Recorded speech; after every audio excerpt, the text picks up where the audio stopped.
pessoal, tudo bom com vocês? Sejam todos muito bem-vindos, né, ao nosso encontro. Mas, gente, nós chegamos à nossa última videoaula do ano. Viram como o tempo passa rápido? Então, agora eu gostaria de falar para vocês que até aqui nos ajudou o Senhor, não é? Não pensem que foi fácil entrar nessa modalidade de aula. Eu sei que para vocês também não foi fácil. E para nós também, professores, de forma alguma, certo? Então foi tudo tão estranho, sem ver ninguém, sem ter contato, né? Sem interagir, enfim, um grande vazio entre nós. Ficaram imaginando o comentário, né, que vocês poderiam estar fazendo, né, diante da aula que a gente pudesse fazer, diante do que a gente estivesse apresentando, imaginar o que vocês poderiam estar comentando, o que vocês poderiam estar pensando, perguntando, né, as perguntas, as dúvidas, tudo muito fora do normal. Não se compara em estarmos em sala, né, dialogando, utilizando de recursos variados, né, perceber se a aprendizagem está acontecendo ou não. E olha que nos faz falta até os problemas e o que a gente encontra nesse percurso. Sabe aquela encrenca na sala de aula, não é? Aqueles problemas. Isso tudo a gente sente falta. Aquele preguiçosinho, meu Deus, que só Deus na vida para fazer, que deixa a gente tão triste, né? Enquanto professores, que a gente vê, chega na sala cheio de propostas, cheio de ideias e às vezes, infelizmente, não consegue fazer. Mas é tudo normal, né? Mas eu gostaria de agradecer. Primeiramente eu agradeço a Deus, né, por estar aqui, por ter a oportunidade de realizar o meu trabalho, né, ainda que de maneira diferenciada, mas eu tenho que agradecer, né, nós estamos aqui, vivos, né, com saúde. Agradecer a todos vocês, né, que é muito ou pouco, que participaram das nossas aulas, né, assistindo. Eu espero que eu tenha contribuído de alguma forma com o desenvolvimento de cada um, certo? E agora, né? Agora que estamos no final do ano, é hora de repensar nas nossas atitudes, o modo como vivemos, mudar aquilo que precisa ser mudado, né? O tempo é o que mais de valioso temos, né? Então a gente precisa aproveitá-lo. O tempo é a nossa vida. E cada ano que se passa é um ano que não volta, não é? Esse ano, então, né, foi um ano de pandemia, que tudo foi diferenciado, com perdas, né? Infelizmente, tivemos muitas perdas e também tivemos conquistas, né? Graças a Deus, nós estamos aqui. Então, não deixe os seus anos passarem em brancas nuvens. Aproveitem as boas energias agora do final do ano, né? Que é o espírito de amor, né? Que envolve a todos nessa época, principalmente, né? Todo mundo é feliz porque está concluindo mais um ano, né? Mais outro que se aproxima. Então, todo mundo fica O clima é diferente, não é? O clima é diferente. Então, vamos observar o que a gente fez durante esse ano. O que foi bom, o que não foi bom. O que é que a gente pode fazer diferente, né? Vamos reavaliar a nossa história, né? A nossa vida. Vamos ver o que é que podemos melhorar ou conservar, não é? Perdoe-se por tudo aquilo que você julga, né, ter feito mal. Deixe todos os seus erros no passado, né? Vamos olhar para trás as nossas falhas, vamos reconhecer as nossas falhas e vamos deixá-las para trás, né? Vamos tirar da nossa vida. Desses erros, Deus vai cuidar, não é? Deus vai trabalhar na nossa mente, Deus vai trabalhar em cada um de nós e vai fazer com que a gente reconheça o nosso erro e não pratique novamente, não é? Mas vamos planejar o futuro, vamos planejar o nosso futuro, não podemos ficar sem planejar. Então peça a Deus que Ele dê orientação para traçar o seu caminho, né, para que tenha uma vida feliz, de paz, né, de amor, uma vida próspera. Deus quer o melhor para a nossa vida, né, e a gente tem que pedir sempre a orientação a Deus. Ele não vai querer o mal para nós, Ele quer o bem. Então a gente tem sempre que pedir que Deus nos oriente, né? Que Deus dê que Ele seja o nosso guia na nossa vida, certo? Então a vida é todos os dias. Nesse ano novo, tenha dias felizes, tenha um ano feliz, né? E que Deus lhe abençoe e lhe proteja, certo? Então essa é a mensagem que eu trouxe para vocês hoje do início da nossa aula, né? Da nossa última aula, aula de reforço. E agora a gente vai continuar a fazer o reforço desta semana, tá certo? Então vamos lá, né? Vamos dar o nosso melhor, porque já vai ser a última, né? Já já vocês estarão fazendo as provas. E aí, agora a gente só vai descansar, não é? Para se preparar para o próximo ano. Mas, vamos lá?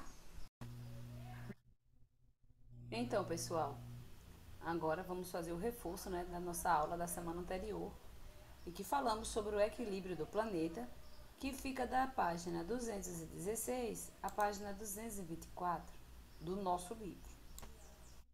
Nessa aula, né, nesse capítulo, nós falamos em combustíveis e máquinas térmicas.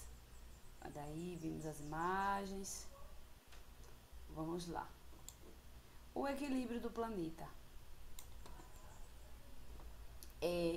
Como já vimos, né, no capítulo anterior, o equilíbrio termodinâmico, a temperatura, a pressão e a composição química dos alimentos de um sistema permanecem constantes, né? Isso para estar em equilíbrio. Além disso, a soma das forças que atuam sobre ela é nula. Vamos entender como esse equilíbrio é importante para todos os organismos. Aí falamos em atmosfera e oceanos e clima. Eles estão lembrados, né, que a atmosfera é o ar que envolve todo o planeta, não é? Camada de ar. E essa camada de ar é formada por vários gases. A atmosfera possibilita manter a temperatura da superfície, né, parcialmente constante e protege o planeta do excesso de raios solares.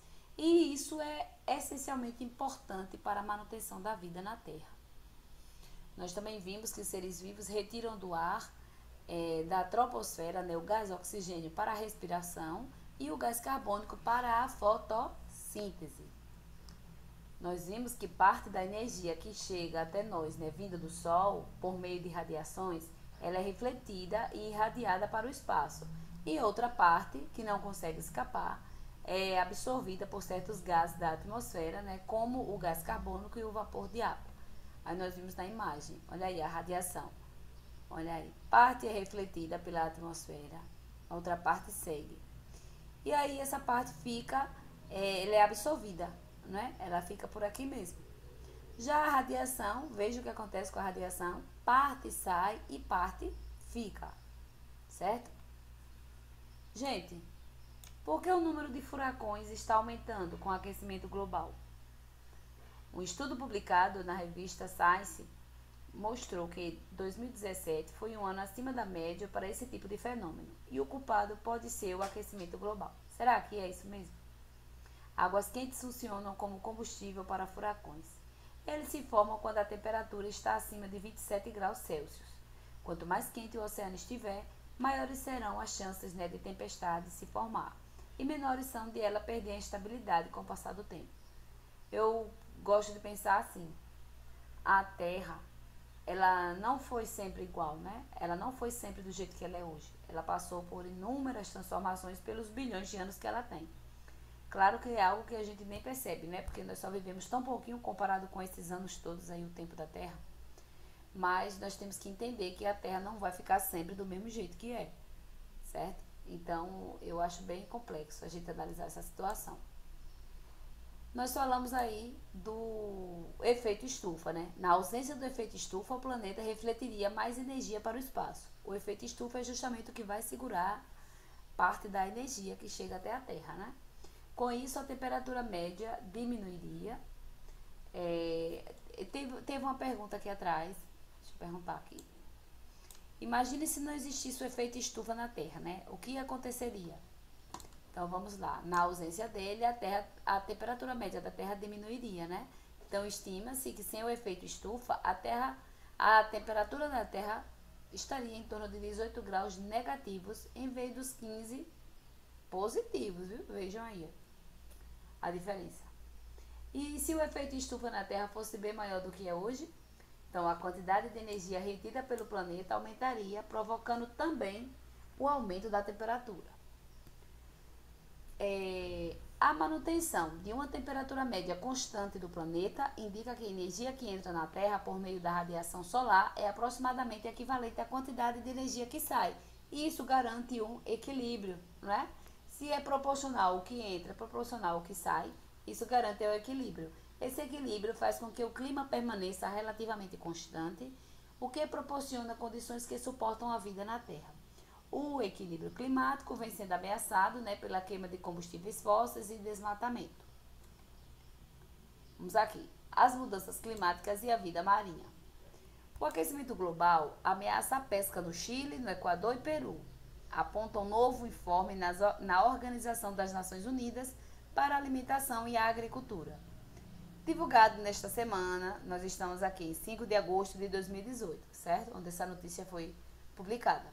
O relatório mostra que a elevação da temperatura global põe em risco o ecossistema formado pela corrente marítima de Humboldt, responsável em grande medida para sustentar a atividade pesqueira nos 3 países sul-americanos.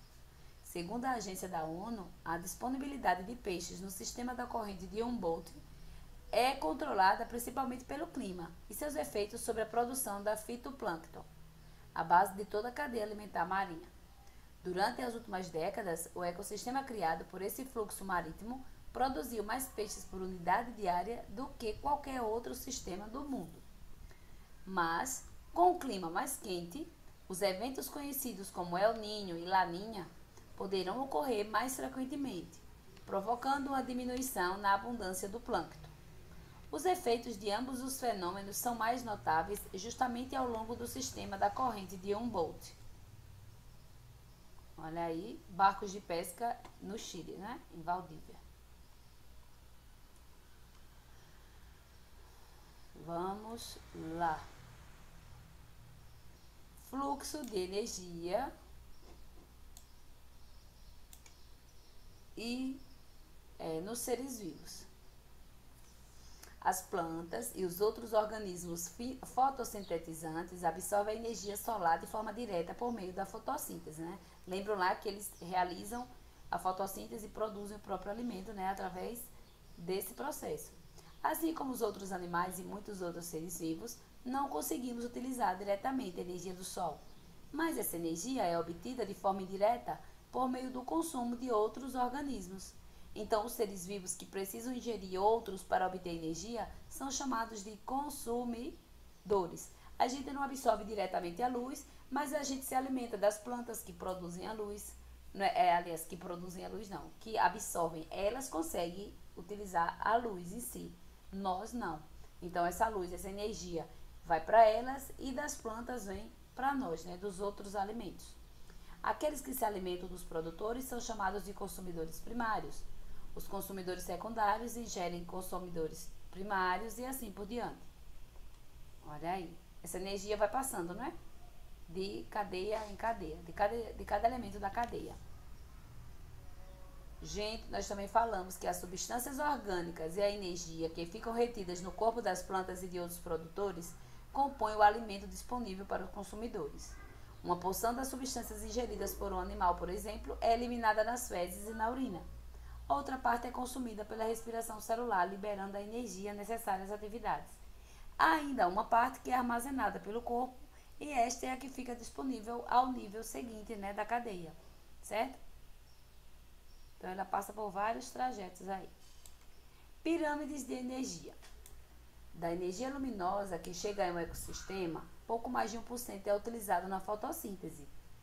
Mas isso já é o suficiente para gerar 150 bilhões a 200 bilhões de toneladas de matéria orgânica por ano. Veja que é tão pouquinho.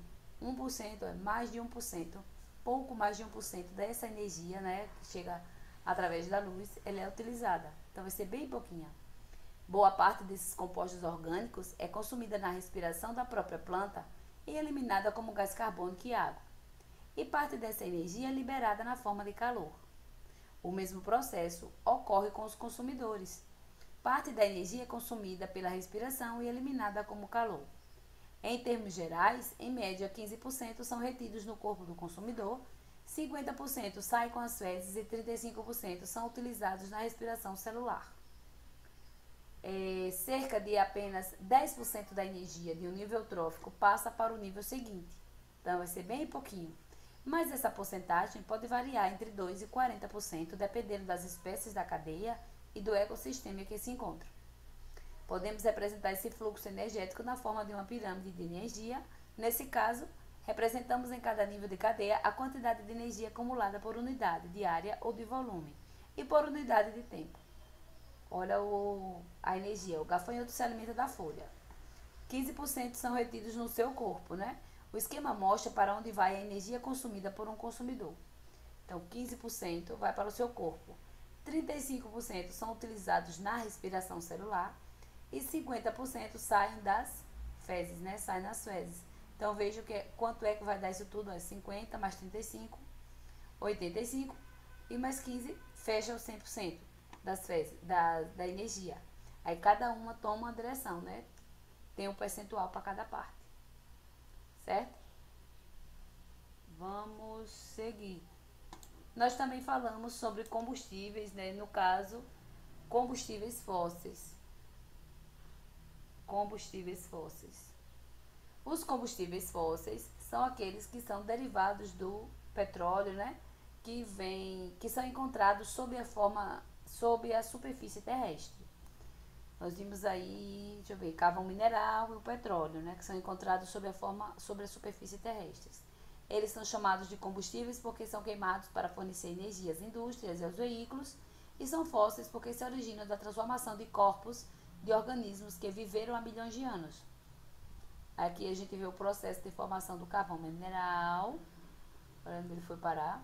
Os sedimentos foram cobrindo, né, compactando tudo, até que ele ficou lá embaixo.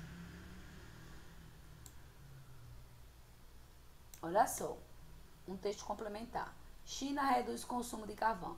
Essa China, hein? Durante anos, o carvão foi vital para a China. É sua principal fonte de energia, tanto que o país responde por cerca de metade do consumo mundial. Junto com o aço, emprega cerca de 12 milhões de pessoas, mas também está na raiz de muitos de seus problemas. É a causa de 70% de sua poluição. Mas pelo terceiro ano consecutivo, a China realiza seu consumo desse mineral. Reduziu seu consumo desse mineral.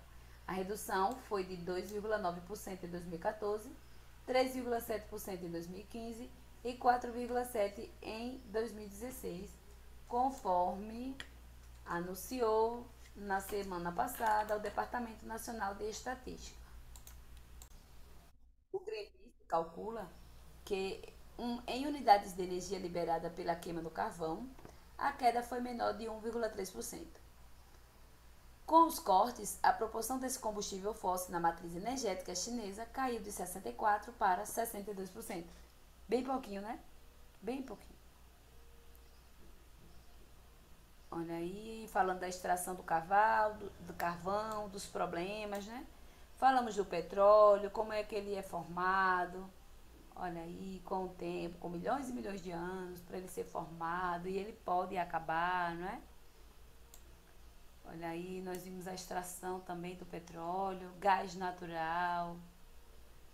Vimos os produtos que são chamados de derivados do petróleo, certo? E deixa eu ler esse texto aqui do carvão mineral. O gás natural transformou-se de sapo em príncipe na matriz energética mundial. No século XIX, nos Estados Unidos, era considerado um estorvo ao ser encontrado junto com o petróleo. No século XX, a partir dos anos de 1980, o consumo entrou em franca expansão e o gás natural transformou-se em fonte de energia de origem fóssil, a registrar maior crescimento no mundo. O interesse pelo gás natural está diretamente relacionado à busca de alternativas ao petróleo e de fontes menos agressivas ao meio ambiente. Este comportamento resultou na intensificação das atividades de prospecção e exploração, particularmente entre os países em desenvolvimento. O resultado foi não só o aumento do volume, mas também a expansão geográfica de reservas. Olha aqui, o petróleo também é usado para produzir outros materiais, né, além dos combustíveis, como tintas, plásticos, detergentes, etc. Olha aí, um problema relacionado ao petróleo e o carvão mineral é que eles levam milhões de anos para se formar, enquanto a sociedade os consome com grande velocidade. Então, esses recursos correm risco de acabar, já que não são repostos no mesmo ritmo de seu consumo. Por essa razão, dizemos que o petróleo e o carvão mineral são recursos naturais não renováveis. Aí vamos lá. Por isso, é cada vez mais importante recorrer às fontes de energias renováveis, que podem ser exploradas por tempo indeterminado, como a energia solar, a energia eólica, a hidroelétrica, das marés e energia gerada com aproveitamento dos vegetais. Certo? E na próxima aula nós falaremos de novo, né, sobre esses tipos aí de energias renováveis. Certo? Por enquanto nós encerramos aqui, né, e vamos para a atividade. Nós temos as questões 4 e 5. Questão 4. Como se formaram o carvão mineral e o petróleo? Considerando a maneira como se formaram, classifique-os como recursos renováveis ou não renováveis. Nós acabamos de falar sobre isso, não é, gente? Esses materiais aí se formam a partir de muito tempo, né, com restos orgânicos. Isso é com milhões de anos que eles foram formados. E é justamente por isso que eles são classificados como não renováveis, porque atualmente a sociedade usa ele bem mais, né, com mais rapidez, consome ele com mais rapidez, que não dá tempo de se formar novamente. Mas vamos responder aí a questão 4. O carvão mineral foi formado quando plantas foram soterradas por camadas de sedimentos. O petróleo foi formado quando organismos marinhos foram soterrados por sedimentos e submetidos a alta pressão e temperatura ao longo de milhões de anos. Por levarem milhões de anos para se formar, esses combustíveis são considerados recursos não renováveis, já que o consumo é mais rápido do que a reposição. A questão 5 é com vocês leiam aí direitinho e respondam, né, a respeito da usina termoelétrica e enviem ao professor. Por enquanto nós encerramos por aqui, daqui a pouquinho voltamos para a nossa última, né, a segunda dessa semana e última videoaula, tá bom?